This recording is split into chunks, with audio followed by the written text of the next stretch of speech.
magsalita yun. Pag nagdasal, ayon sa kwento ng mga pare, pag nagdasal daw si Apong Pax, sasabihin niya Apong Pax, Ginoo! Then sasagot daw ang Diyos, ano po yun Apong Pax? Ganun po yung idea namin kay Apong Pax. Anyway, so nagtataka po, matatahan ng Biyernes, bumisita sa akin si Apong Pax. Wala pa po sinabi. Dire-diretso siya sa dahilang simbahan, tinignan niya, siguro nabalitaan niya na may bundok sa dahilang simbahan ng parokya at may apoy na hindi namamatay. Tinignan namin niya, ngumiti siya at pagkatapos nagpaalam sa akin. Ang pagdalaw niya ay paghahanap ng katotohanan. Nung nakita niya ang katotohanan, ngumiti ko at nagkasundo kami. Ay ako noon isang parang pare at siya ang ikalawang tunong ng arkidiocese. Ganito rin palagay ko ang nangyari sa mga nailan. Nakakalitaan niya, chismisan niya, puntis, itong matandang pinsan niya, si Elizabeth.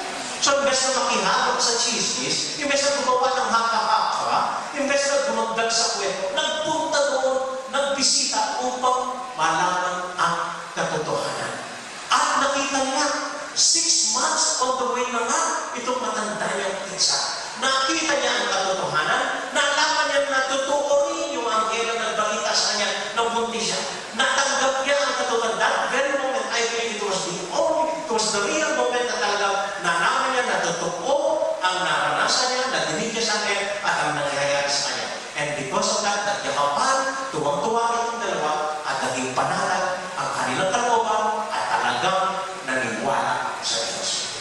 Kaya sabi ng si Elizabeth sa kanya, blessed are you who believe sa katotohanan na ang sinabi ng Diyos sa iyo ay totoo. Totoo ang nabalitaan mo sa akin at totoo rin ang magyayari sa iyo. Maging ina ka rin ng anak ng Diyos. At nung nalaman nila ang katotohanan, it was a moment of rejoicing and acceptance for them.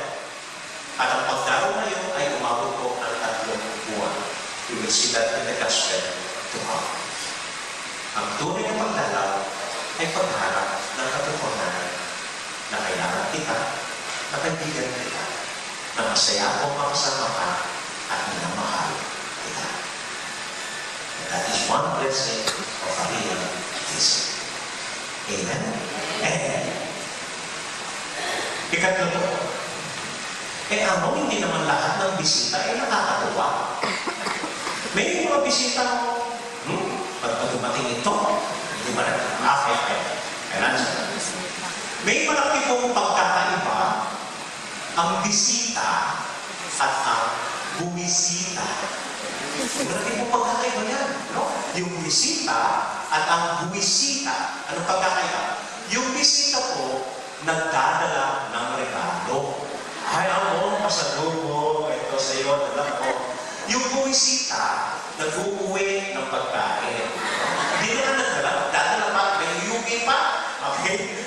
Yung bisita, tumutulong sa paghahanda sa mesa.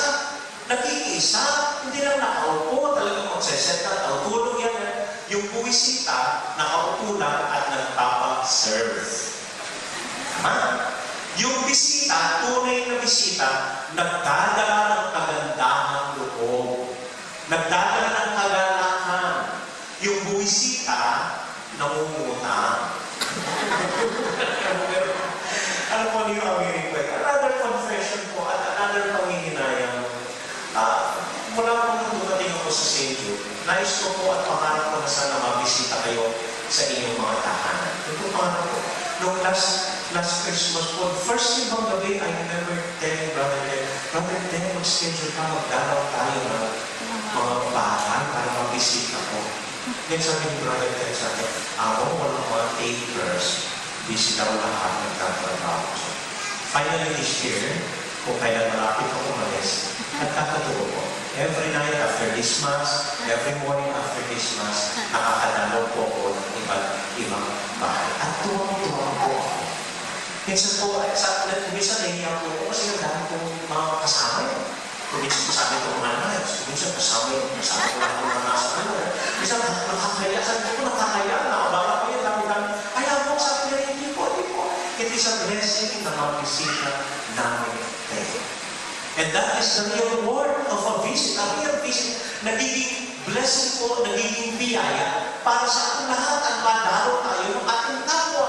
At ito po ang kahulugan ng Pasko. Ito ang kahulugan ng pagiging tao ng Panginoong Diyos. Siya ay bumibisita sa atin upang maging isang Diyos ng kasama natin.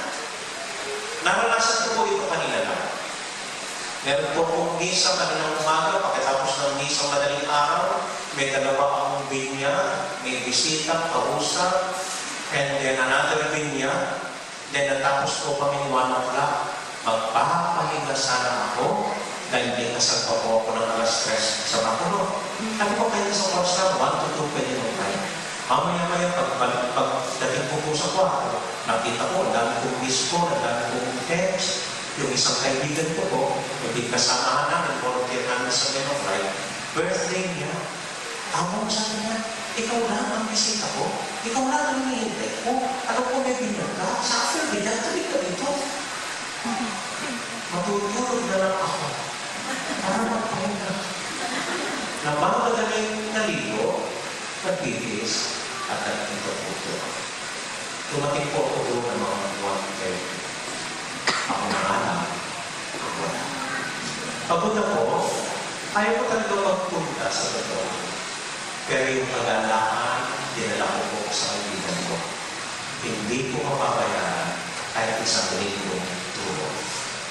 Hindi po ako nangihinayang na hindi ako natulog at bumisita sa kanya upang maging bahagi ng kanyang biyaya.